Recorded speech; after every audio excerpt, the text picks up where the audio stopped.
Hi friends, welcome to mini சமையல்.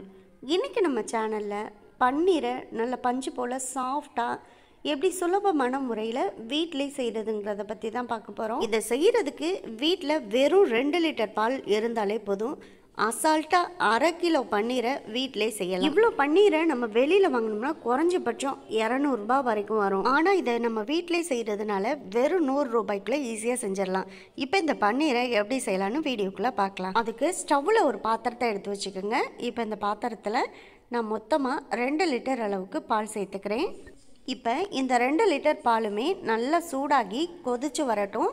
அது வரைக்கும் நம்ம வெயிட் பண்ணலாம். இப்போ பாருங்கள், அடுத்த ஒரு 10 நிமிஷத்துலேயே பால் நல்லா கொதி வந்து நமக்கு பொங்கி வர ஆரம்பிச்சிருச்சு.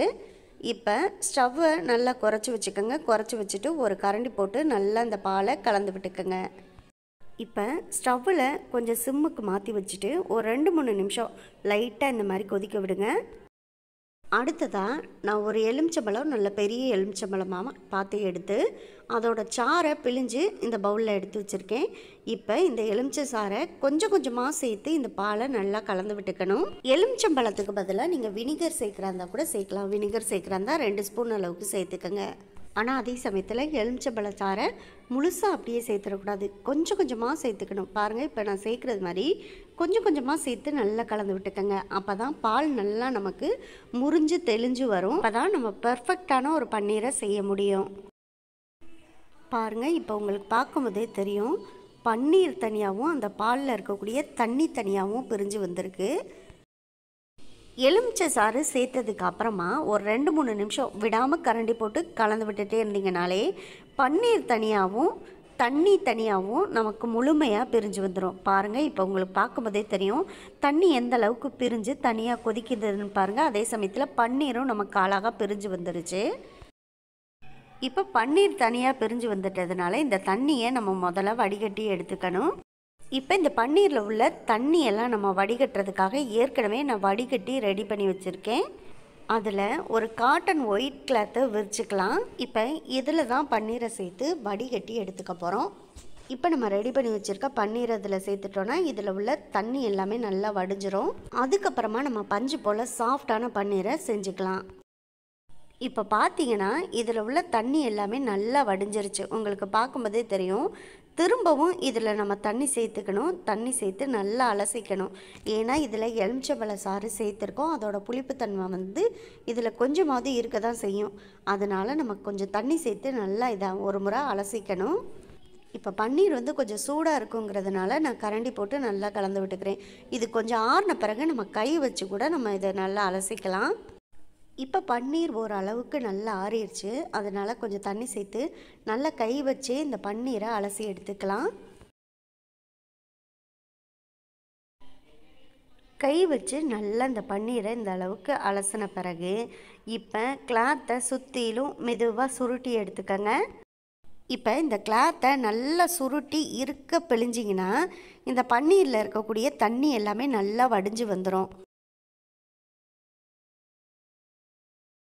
பாருங்கள், இதில் இப்போ சுத்தர தண்ணியே இல்லாத அளவுக்கு நல்லா இறுக்கமாக ஒட்ட பிழிஞ்சு எடுத்துக்கணும். இப்போ இதை நம்ம பிழிஞ்சு எடுத்தாச்சு. இதை அப்படியே எடுத்து ஒரு பிளைனாக உள்ள பிளேட்டில் மாற்றிடுங்க. இப்போ வந்து இந்த பன்னீர் மொத்தமாக நமக்கு நல்லா செட் ஆகி வரணும். அதுக்காக பன்னீர் ஒரு பக்கம் நல்லா செட் ஆகி வந்துடும். அதனால் இந்த பக்கம் திருப்பிட்டு இது மேலே வெயிட்டாக இருக்கக்கூடிய ஏதாவது ஒரு பொருளை நம்ம எடுத்து வைக்கணும். நான் இன்றைக்கி எங்கள் வீட்டில் சப்பாத்தி கல் வந்து கிரானைட் கல்லில் செஞ்சது தான். அதனால் எனக்கு சப்பாத்தி கல்லே நல்லா வெயிட்டாக இருக்கும். அதனால் இந்த சப்பாத்தி கல்லில் இப்போ நம்ம செஞ்சு வச்சுருக்க பன்னீர் மேலே வெயிட்டு ஏற்றி வச்சுருக்கேன். உங்கள் வீட்டில் எது வெயிட்டாக இருக்கோ அதை நல்லா அந்த பன்னீர் மேலே வெயிட் ஏற்றி வைங்க. அதாவது ஒரு 30 நிமிஷம் வரைக்கும் நல்லா அப்படியே வெயிட் ஏற்றினபடியே இருக்கட்டும். அப்போ தான் பன்னீர் வந்து முழுமையாக நமக்கு கட் பண்ணுறதுக்கு செட் ஆகி வரும். இப்போ ஒரு 30 நிமிஷத்துக்கிட்ட ஆச்சு. நம்ம சப்பாத்தி கல்லை மெதுவாக எடுத்துடலாம். பாருங்கள், இந்த பன்னீர் வந்து எந்த அளவுக்கு நல்லா செட் ஆகி வந்திருக்குங்கிறது உங்களுக்கு பார்க்கும்போதே தெரியும். இப்போ இந்த கிளாத்தை மெதுவாக எடுத்துட்டு உள்ள பன்னீரை நம்ம தனியாக எடுத்து வச்சுக்கலாம்.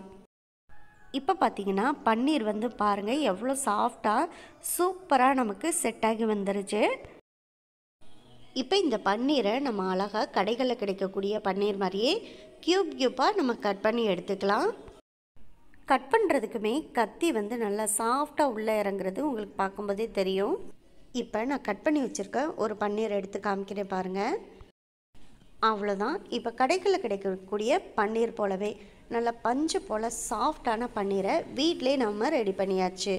நீங்களும் இதே போல் வீட்டில் பன்னீர் ட்ரை பண்ணி பாருங்கள். ட்ரை பண்ணி பார்த்துட்டு எப்படி வந்துச்சுங்கிறத கமெண்ட் பாக்ஸில் சொல்லுங்கள். இந்த வீடியோ உங்களுக்கு பிடிச்சிருந்தா இந்த வீடியோவை லைக் பண்ணி நம்ம சேனலை மறந்துடாமல் சப்ஸ்கிரைப் பண்ணிக்கோங்க.